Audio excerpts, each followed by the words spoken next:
Dear students, this is the second session on CNS with topic of anti-Parkinsonian drug. In the last session of CNS, we discussed antipsychotic drug. Antipsychotic drugs are used in treatment of schizophrenia and other psychotic disorders like delusion, hallucination, and others. In treatment of psychosis and schizophrenia, we use typical antipsychotic drug which are basically D2 blocker in nature. They block D2 receptor present on limbic system in brain. But in Parkinson, there is a deficiency of dopamine neurotransmitter basically in basal ganglia. So in treatment of Parkinson disease or Parkinsonism, we will try to increase the dopamine neurotransmitter level in basal ganglia with help of few classes of drug.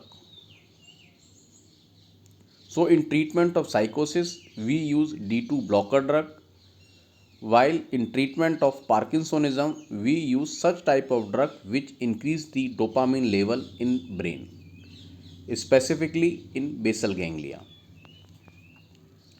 So with this background of knowledge, we start anti-Parkinsonian drug. First, we will see what is the epidemiological features of Parkinsonism in world. Parkinsonism is second most common neurodegenerative disorder. Alzheimer disease is the most common neurodegenerative disorder. It affects mainly elderly people.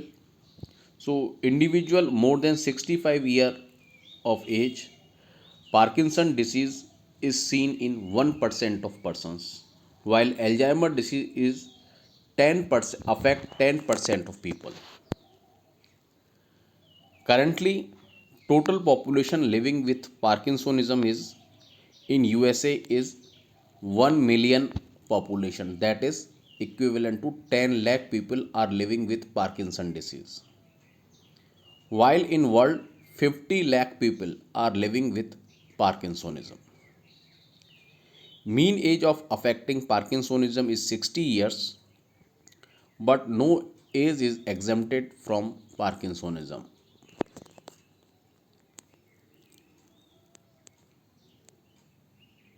What is the difference between Parkinsonism and Parkinson disease? Parkinsonism has various etiology, but most common etiology of Parkinsonism is idiopathic, in which cause is not known, which affect mainly elderly people. But this is not the only reason of Parkinsonism.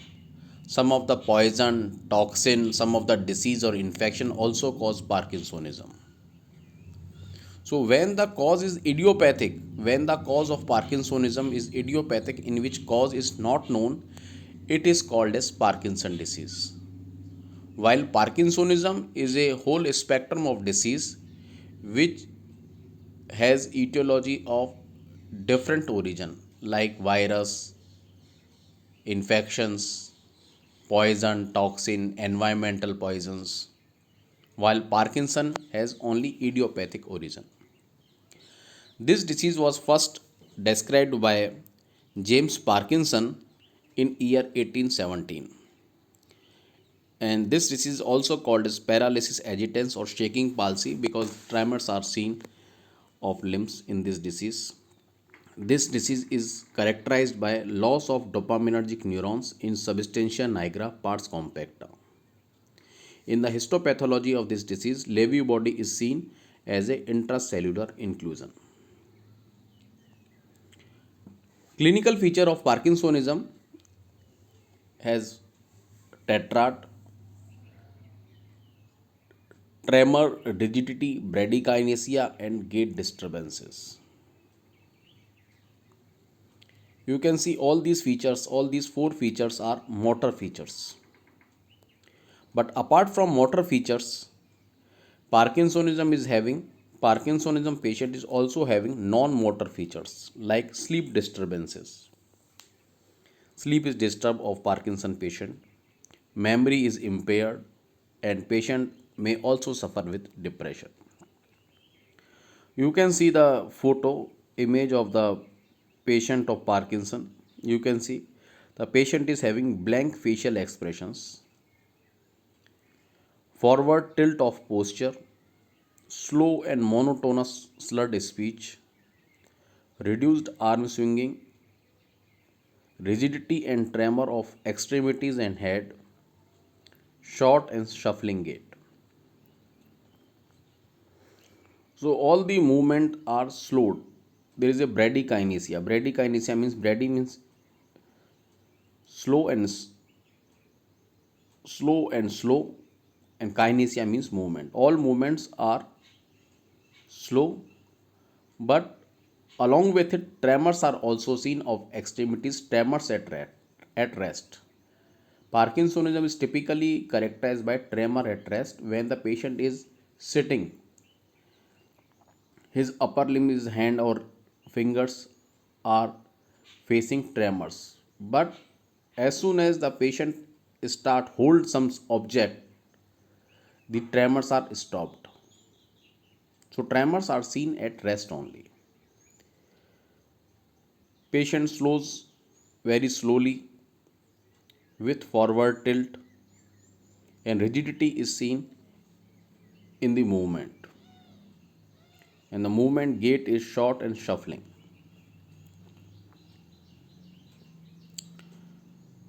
This diagram is taken from the book Kartzang to describe the pathogenesis of Parkinson disease or Parkinsonism. You can see here two structure, substantia nigra and corpus striatum, both are different structure in brain. From substantia nigra, dopaminergic neuron start and they ends in the corpus striatum. And they inhibit the GABAergic fibers that take origin from corpus striatum. And we already know GABA fibers are inhibitory in nature. But what happens in Parkinsonism? These dopaminergic fiber, which take origin from substantia nigra, they disintegrate. They are lost selectively. So, inhibitory control of GABAergic fiber is lost. Now, GABAergic fibers are under control of only cholinergic fibers, and cholinergic fibers are excitatory in nature. So, only excitatory control of GABAergic fiber is intact while inhibitory control is lost. So, the patient suffers from bradykinesia. The etiology of tremors is less or not understood in Parkinsonism. This slide shows the role of dopamine neurotransmitter in various structures of brain. We have already discussed. The dopamine neurotransmitter is important at four various sites in body. Two are in the brain, three are in the brain. First is limbic system, second is basal ganglia, third is chemoreceptor trigger zone, and fourth one is pituitary.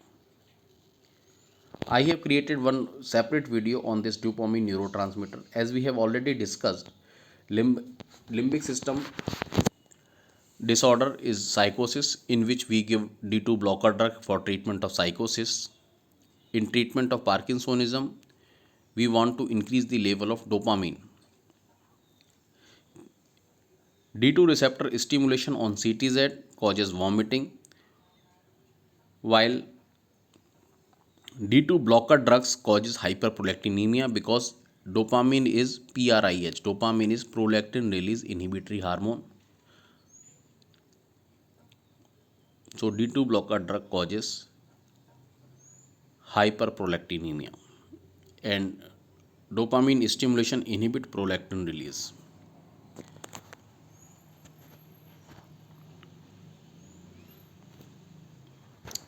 Now we will see the classification of anti-Parkinsonian drug. As we have discussed, as we have seen in the diagram, actually in Parkinsonism, there is a game of two neurotransmitter, dopamine and acetylcholine. Dopamine is inhibitory in nature and acetylcholine is excitatory in nature. Both these neurons are controlling GABAergic fibers that takes origin from striatum. Dopamine is inhibitory in nature and acetylcholine is excitatory in nature. What happens in Parkinsonism? There is a selective loss of dopaminergic fibers, and as compared to dopaminergic fiber that are inhibitory in nature, level of acetylcholine level is increased. There is no absolute increase of acetylcholine level, but there is a relative increase as compared to dopaminergic fibers. So to treat Parkinsonism, either we have to increase the dopaminergic level or we have to decrease the level of acetylcholine. That's why the anti-Parkinsonian are of two type. In first group, we have to affect the brain dopaminergic system, and second group we will decrease the brain cholinergic level. So how can we affect brain dopaminergic system? We have to increase the brain dopamine level. So we can give dopamine precursor drug like levodopa, or we can use such type of enzyme inhibitor drug. We can use different inhibitor of enzyme, and these enzyme are metabolizing dopamine at various levels. These enzyme are decarboxylase, dopa decarboxylase. This enzyme include monoamine oxidase B enzyme, COMT enzyme, catechol O methyl transferase. These three type of enzymes, dopa decarboxylase, MAO-B and COMT, these enzymes are metabolizing dopamine. So if we are using inhibitor of these enzymes, we can increase the level of dopamine in basal ganglia. Dopa decarboxylase enzyme inhibitor are carbidopa and vancomycin. Carbidopa is more commonly used. MAO-B inhibitor enzyme are salicylic and razaglin. COMT inhibitor are entacapone and tolcapone. Okay, we can use such type of drug which selectively bind to D2 receptor in basal ganglia. So dopaminergic activity is enhanced in basal ganglia. These are dopaminergic agonist drug and now popularly used in treatment of Parkinsonism. Bromocriptine, pergolide, cabergoline, but more commonly used nowadays are ropinirole and pramipexole. Others are rotigotine and apomorphine. The old ones are bromocriptine, pergolide and cabergoline. These are ergot derivative drugs. So causes vasoconstriction. So not used nowadays. Nowadays more commonly used are ropinirole and pramipexole. These are non-ergot derivatives, so have lesser adverse effect as compared to bromocriptine, pergolide and cabergoline. One group of drug is glutamate antagonist, which antagonize NMDA receptor. Example of this group is amantadine. This group is also dopamine facilitator, which increase release of dopamine at neurons. Amantadine. This drug was first used as treatment of influenza. Later on, it was found effective in treatment of Parkinsonism.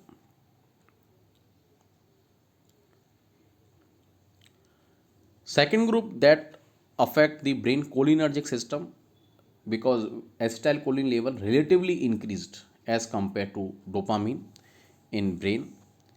We can use central anticholinergic drugs like trihexyphenidyl, also called as benhexol, procyclidine and piperidine. These anticholinergic drugs can cross blood-brain barrier more effectively as compared to other anticholinergic drugs. So they are commonly used in treatment of Parkinsonism. Antihistaminic drug, first generation antihistaminic drug which have significant anticholinergic property are used in treatment of Parkinsonism, like diphenhydramine or phenadrine and promethazine.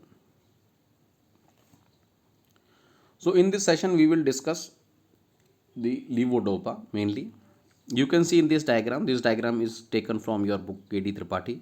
You can see here, when the levodopa is administered, when the levodopa is tablet is taken by the patient, what happens? You can see in the left side of diagram that shows the peripheral metabolism of dopa. Why there is a deficiency of dopamine in the basal ganglia? So dopamine itself is not taken by the patient. Why L-dopa? Why the levodopa is used? Because you know the reason very well, that has been discussed in physiology classes last year. Dopamine cannot cross blood-brain barrier, so it cannot reach basal ganglia. So it doesn't have therapeutic value in treatment of Parkinsonism. So levodopa is the precursor of dopamine which can cross blood-brain barrier, and after entering in the brain, levodopa is converted into dopamine, and it can increase the dopamine in basal ganglia. So levodopa has therapeutic value in treatment of Parkinsonism, while dopamine doesn't. That's why levodopa is used in treatment of Parkinsonism and dopamine is not used. When the levodopa is taken by the patient, what happens in the peripheral organs? Peripheral organs mean organs outside of the blood-brain barrier.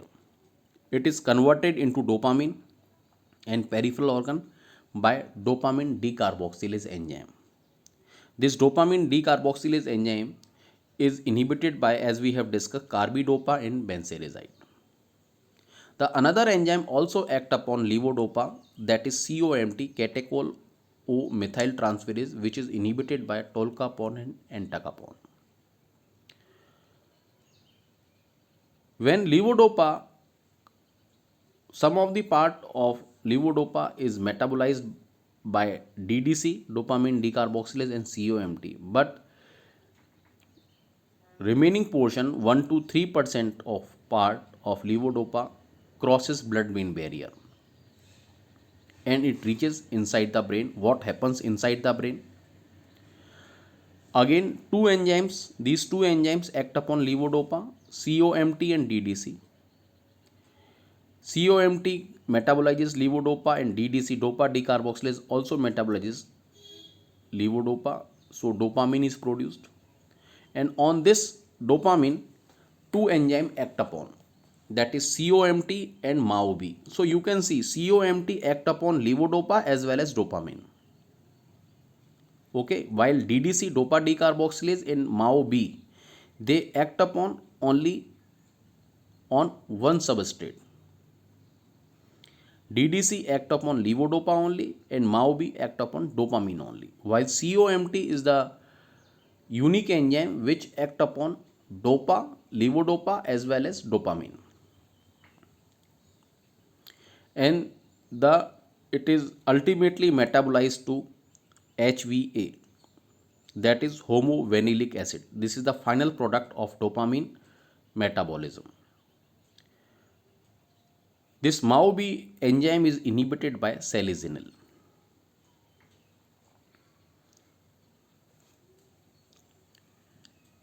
So you can see here in this diagram, what about the inhibitor of COMT enzyme? You can see in the left hand side in the peripheral, COMT is inhibited by tolcapone and entacapone, both two enzyme inhibitor. But in the right side in brain, you can see COMT is inhibited by tolcapone only because entacapone cannot cross blood-brain barrier. So only tolcapone is effective in the peripheral organ as well as inside the brain, while entacapone is effective only in the peripheral organ. Second important thing, you can see the important thing about inhibitor of DDC, dopa decarboxylase. Carbidopa and benserazide are effective only in peripheral organs. They cannot cross blood-brain barrier, So they are ineffective to inhibit DDC inside the brain. You can see DDC inside the brain is not inhibited by carbidopa and benserazide.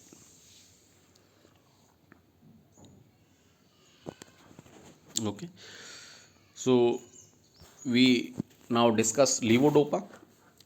Dopa is the abbreviated form which stands for dihydroxyphenylalanine. Phenylalanine is the essential amino acid. This structure of amino acid is modified by adding two hydroxy groups. So levodopa is produced. Levodopa is the most efficacious anti-Parkinsonian drug. Levodopa is the gold standard drug against which new therapies are compared. Almost all Parkinson disease patients experience improvement, and if any patient failed to respond to adequate trial of levodopa, it will cause the diagnosis of Parkinson disease to be questioned. So if the patient is not improving with levodopa, that means the patient probably is not suffering with Parkinson disease. So this drug is so much effective in treatment of Parkinson disease. It is a prodrug which is converted into dopamine inside the brain, as we have discussed, by the enzyme dopa decarboxylase. Pharmacological action of levodopa on CNS, negligible effect in normal individual. What happens in patient of Parkinson disease? Clinical feature bradykinesia and rigidity, they resolve faster.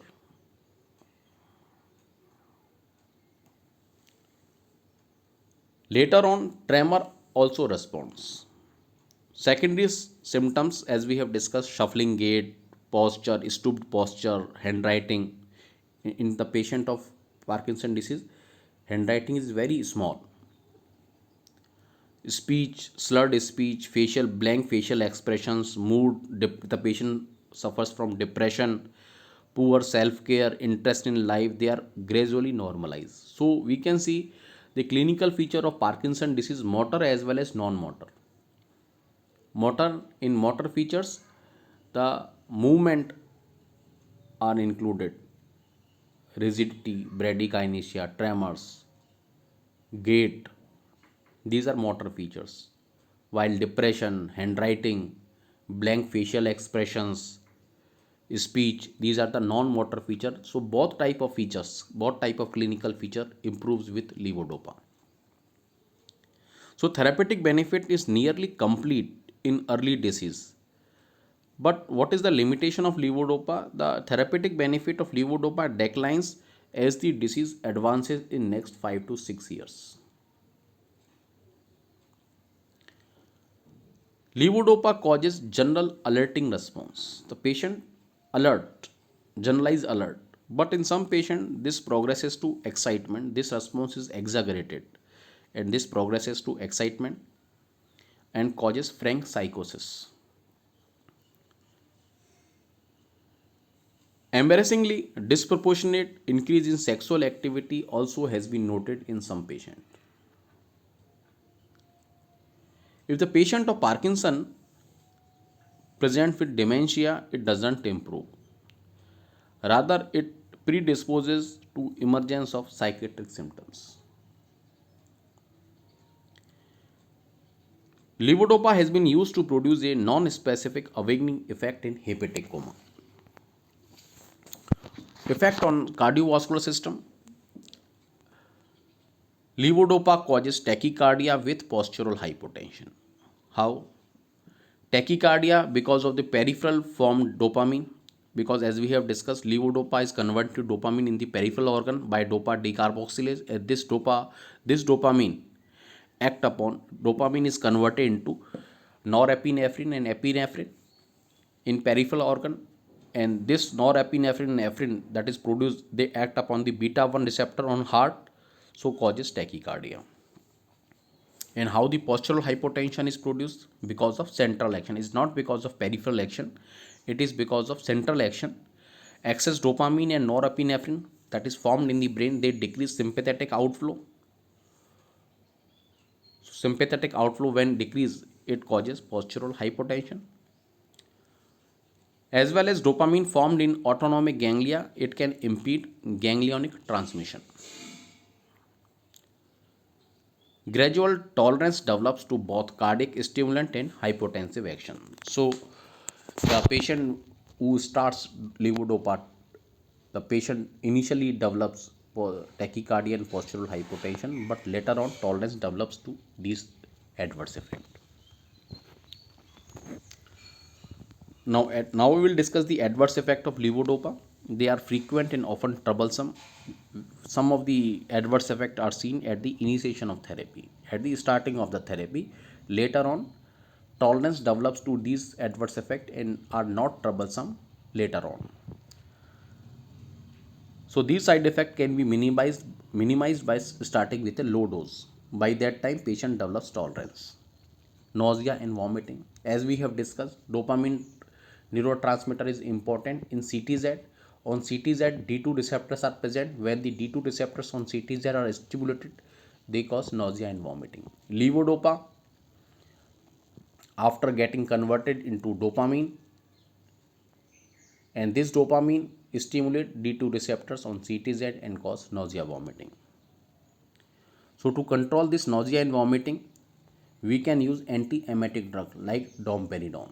Domperidone is D2 blocker anti-emetic drug and control nausea and vomiting induced by levodopa. Although metoclopramide also a D2 blocker drug, but it should not be used in treatment of nausea vomiting induced by levodopa. Because of use of metoclopramide, therapeutic efficiency of levodopa is lost. Because metoclopramide can cross blood-brain barrier and block D2 receptor present on basal ganglia. Second adverse effect of levodopa that is seen at the initiation of therapy is postural hypotension. It is seen in almost one third of patients. As we have discussed, what is the etiology behind the postural hypotension? It is because of central action. It is mostly asymptomatic, but some patients experience dizziness. Few have fainting attack. It is more common in patients receiving antihypertensive because the Parkinsonism is a disease of elderly patient and a big number of patients also are taking antihypertensive drugs. So these patients develop postural hypotension. They start taking fainting. They start developing fainting attack because of levodopa, because of postural hypotension. So tolerance develops with continued treatment and blood pressure normalize. Because of action of beta action on heart, cardiac arrhythmia also develop. Angina is exacerbation because of beta action on heart. Taste sensation is also altered. Some of the adverse effects are seen after prolonged therapy with levodopa. Behavioral side effect. As we have discussed, in treatment of psychosis, we use D2 blocker drug. In treatment of Parkinson disease, we increase dopamine level. In treatment of psychosis, we decrease dopamine level. In treatment of Parkinson, we increase dopamine level. So in treatment of psychosis, we decrease dopamine level in limbic system with D2 blocker drug. So as an adverse effect, D2 blocker drug also decrease dopamine level in basal ganglia and they produce Parkinson and Parkinson-like other disease, extrapyramidal syndrome as an adverse effect. In treatment of Parkinson's disease, we increase dopamine level. So they increase dopamine level also in limbic system and they may produce psychosis or psychotic-like clinical features like delusion, hallucination, mild anxiety, nightmare. Severe depression may also develop because of levodopa. Mania, hallucination, mental confusion, or frank psychosis may also develop. Excessive dopamine action in the limbic system is probably responsible. So, levodopa, because of these adverse effects, levodopa is contraindicated in patient with psychotic illnesses. So, how will you treat this psychotic feature with mania, hallucination, mental confusion? Typical antipsychotic drugs we will not use because they will block D2 receptors in beta ganglia and therapeutic efficiency of levodopa will be lost. In spite of typical antipsychotic drug, we will use atypical antipsychotic drug. But they are not all used. Clozapine and quetiapine are preferred. Second adverse effect after seen with prolonged treatment is dyskinesia. Dys means abnormal, kinesia means movement. Abnormal movement are seen.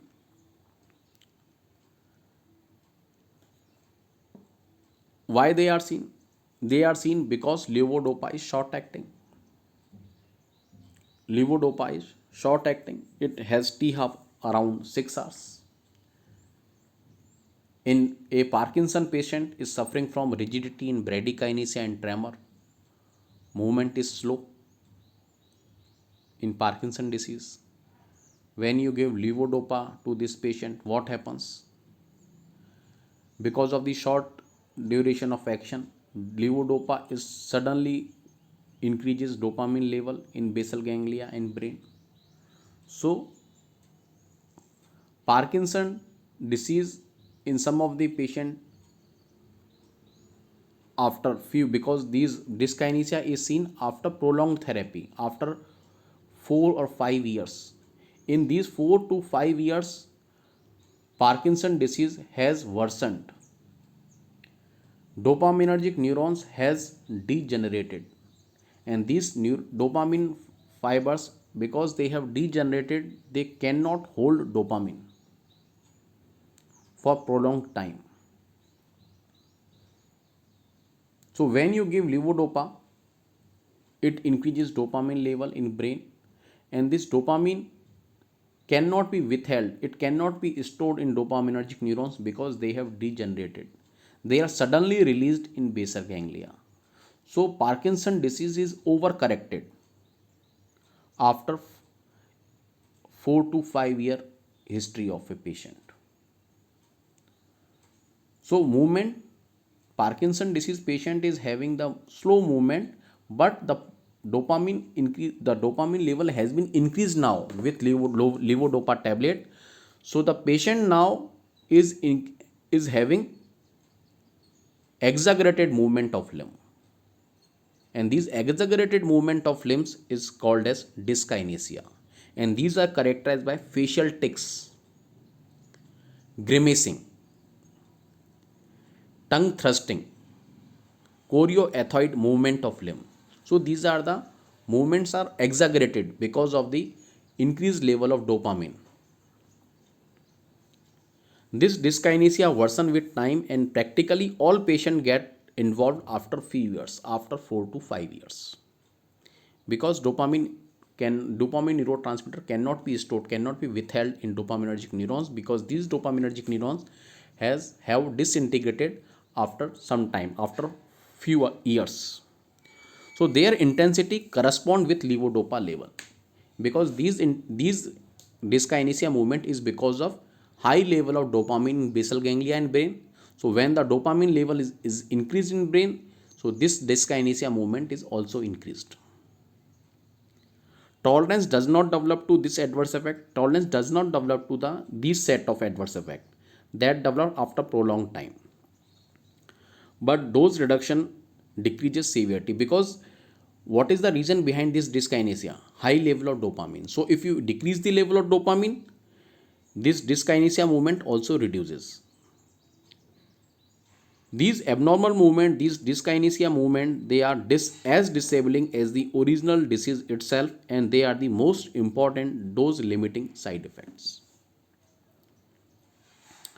Third adverse effect seen with the after prolonged therapy of dopamine is fluctuation in motor performance. it is related with the second adverse effect, dyskinesia. It is seen after 2 to 5 years of therapy. As with the dyskinesia, what happens in these 2 to 5 years of therapy? The Parkinson disease has progressed and dopaminergic neurons are disintegrated. They cannot withhold dopamine. When you give levodopa tablet, it is getting converted into dopamine, but dopaminergic neurons are disintegrated. They cannot store, they cannot withhold dopamine. It is immediately released in basal ganglia. When it is immediately released in basal ganglia, the motor activity is increased, manifesting in dyskinesia. And it is immediately released and it will manifest in dyskinesia, but after some time, after half an hour, dopamine level normalize, and ultimately after some time, after 40 or 60 minutes, the level of dopamine decreases again, and the patient again develop Parkinson feature. So when you give levodopa tablet, Parkinson disease is overcorrected and manifest as dyskinesia. Parkinson disease is treated in that condition and it is overcorrected and manifested as dyskinesia. And after 30 or 40 minutes or 60 minutes, the patient again develops Parkinson feature. So this again develops Parkinson feature. It is develops Parkinson feature. So patient swings. Patient swings in between the overcorrection of Parkinson disease, normal condition, and development of Parkinson disease. So this is the fluctuation in motor performance because of the short duration of action of levodopa in a old patient of Parkinson disease. So this is the fluctuation in motor performance. After 30 or 40 minutes or 60 minutes, there is a effect of levodopa is waned off, it is ended, it is wearing off effect. When the patient develops again Parkinson disease after 40 minutes. So this is the off phenomena. When the levodopa effect is gone, it is off phenomena, Parkinson disease develops. When the levodopa action is intact, it is there, it is on phenomena because Parkinson disease features are not seen. So this is fluctuation in motor performance is also called as on-off phenomena. Patient swings in between three of the conditions: overcorrection of Parkinson disease, normal condition, and Parkinson disease feature again reappear. So this is the fluctuation of motor performance seen in old standing Parkinson disease patient after 4 to 5 years. Abnormal movement, that is that is dyskinesia, it may jeopardize even the on phase. On phase means Parkinson disease is relieved. So what we have discussed, it is written here: progressive degeneration of dopamine neuron, the ability to regulate storage and release of dopamine may be largely lost. So how will you tackle this situation? Dose fractionation. You will give dopamine again and again. The frequency of levodopa therapy is increased, and more frequent administration of levodopa you will do to diminish these fluctuation for a time.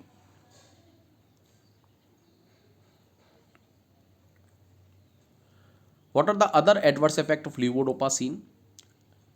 When you abruptly withdraw levodopa therapy or other dopaminergic medication, it may precipitate the neuroleptic malignant syndrome. This adverse effect we have discussed in D2 blocker drug also. It is characterized by confusion, rigidity, and hyperthermia. It is a potentially lethal adverse effect. Levodopa and other dopamine agonists may also lead to development of impulse control disorders. Impulse, the patient is suffering from a compulsive behavior like gambling, hypersexuality, and they can be embarrassing. So it is destructive socially. Increased risk of suicidal tendencies also seen with levodopa. Miscellaneous side effect: mydriasis, and it may precipitate, because it is causing mydriasis, it may precipitate acute attack of glaucoma in some patient. It may cause hepatitis, so SGOT, SGPT level may be increased transiently, also with alkaline phosphatase and bilirubin. Interactions of levodopa with pyridoxine. Pyridoxine should not be combined with carbidopa. Carbidopa is dopamine dopa decarboxylase drug. So pyridoxine abolishes the therapeutic effect of levodopa because pyridoxine enhances the peripheral decarboxylation. So pyridoxine is the coenzyme for pyridoxine is the coenzyme of dopa decarboxylase. So activity of dopa decarboxylase enzyme is increased. When the activity of dopa decarboxylase enzyme is increased, so peripheral degradation of dopa is increased. So less amount of levodopa will enter in brain. So we will not use pyridoxine, or we should not use vitamin B complex along with levodopa therapy.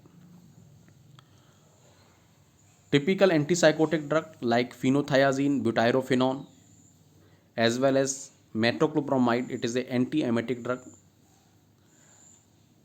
They should not be used along with levodopa because they reverses the therapeutic effect of levodopa by blocking the dopamine receptor. Reserpine abolishes levodopa action by preventing entry of dopamine in synaptic vesicle. So it should not be used. Non-selective MAO inhibitor that we will discuss in depression, in treatment of depression, should not be used because they increase the risk of hypertensive crisis. Hypertensive drugs, they increase postural hypotension caused by levodopa. Atropine and anti-Parkinsonian anticholinergic drug, they have additive therapeutic action with low dose of levodopa, but because these are the anticholinergic drug, they decreases gastrointestinal activity. So but because of this feature, they retard their absorption, so more time is available for peripheral degradation, so efficacy of levodopa may be reduced. So one action of anticholinergic drug increases therapeutic action of levodopa. Other pharmacological action of anticholinergic drug decreases therapeutic efficacy of levodopa. Protein ingested meal may produce sufficient amount of amino acid which compete effectively with levodopa transport both in GIT and brain.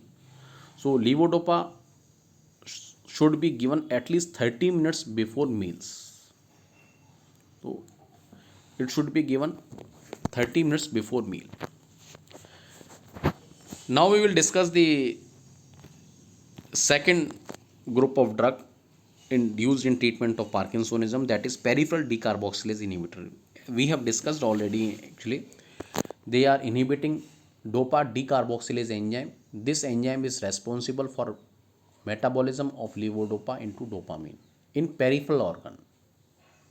These drugs cannot cross blood-brain barrier, so they cannot inhibit dopa decarboxylase enzyme that is active inside the brain.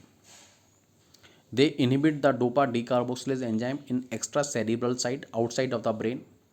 So levodopa concentration is increased in peripheral organ that is available to cross blood-brain barrier, that is available to enter inside the brain. So it is administered along with levodopa. They increase T half of levodopa in the peripheral organ and make more of it available to cross blood-brain barrier and reach its site of action. So in presence of carbidopa, more levodopa reaches in brain and less remains in peripheral organs. So peripheral side effects are less seen if levodopa is given along with carbidopa, and central adverse effects are more seen if levodopa is given along with carbidopa because more concentration, more amount of levodopa is reaching inside the brain and less amount of levodopa is left in the peripheral organs. So peripheral adverse effect like nausea, vomiting, tachycardia, these are less seen. But central adverse effect like behavioral side effect, like dyskinesia, like on-off phenomena, these adverse effects adverse effect which are produced by the action on the brain. These adverse effects are increased in intensity, increased in severity. But peripheral side effects which are produced because of action of dopamine on peripheral organ, on the organ outside of the blood brain barrier, like nausea, vomiting, it is produced because of the action on ctz, and ctz is outside of the blood brain barrier. So these adverse effects are less. Tachycardia is because of the action on the heart. So these adverse effects are reduced in intensity, while central adverse effects are increased in intensity. You can see here, when the levodopa is given alone, you can see only 1 to 3% of levodopa reaches in the brain. When the levodopa is given along with carbidopa, 10% of the amount reaches inside the brain. Okay, this diagram is taken from your book K.D. Tripathi. So with use of carbidopa, duration of action T half of levodopa is increased and peripheral adverse effects are reduced. So what are the benefits of levodopa carbidopa combination? Plasma T half of levodopa is prolonged, and if that plasma T half of levodopa is prolonged, so dose of levodopa is reduced to approximately 1/4. Okay. Peripheral adverse effects are less prominent, like nausea, vomiting. Cardiac complication like tachycardia, they are also minimized because these are the peripheral side effect. Nausea, vomiting, tachycardia, these are the peripheral side effect produced by the peripheral production of dopamine. So these adverse effects are less seen or less severe. Pyridoxine reversal of levodopa effect does not occur because pyridoxine is stimulating dopamine decarboxylase, and with use of carbidopa you are inhibiting dopa decarboxylase. So pyridoxine effect is minimized with use of carbidopa. On off effect is minimized because with use of carbidopa you are increasing T half of levodopa. So you are prolonging the life of levodopa. And what is the reason behind the on off effect? The reason behind the on off effect is short duration of action of levodopa. And with use of carbidopa you are increasing the duration of action of levodopa, so on off effect is minimized. So degree of improvement may be higher, it is higher as compared to levodopa alone. Problems which are not resolved or increased with levodopa carbidopa combination, mainly central adverse effects are increased.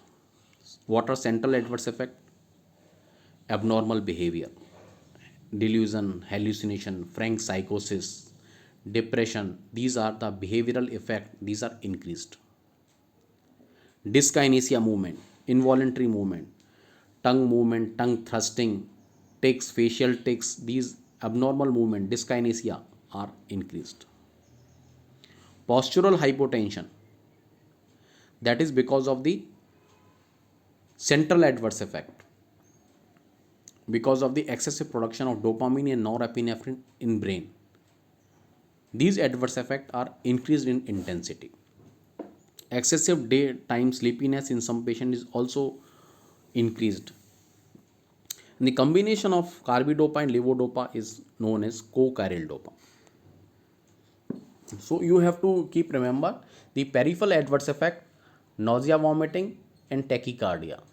These are decreased in intensity, while central adverse effect like behavioral side effect, dyskinesia, and postural hypotension, these are the central adverse effect. They are increased in intensity, and because of the with use of carbidopa, duration of action of levodopa is increased. So on off phenomena, the fluctuation in motor performance is decreased. So the patient fluctuate less if you are using carbidopa along with levodopa. So how will you give levodopa in treatment of Parkinsonism? Starting dose is carbidopa. As we have discussed, at the initiation of therapy, the patient developed nausea, vomiting. So levodopa is started with a lesser dose. Levodopa is given 100 milligram along with carbidopa 25 milligram 3 times a day, 1 hour before meal or 30 minutes before meal. But at later stage, when the patient is adjusted with the nausea, vomiting, carbidopa is 25 milligram, but levodopa is increased to 250 milligram 3 times a day, 1 hour before meal. So this complete with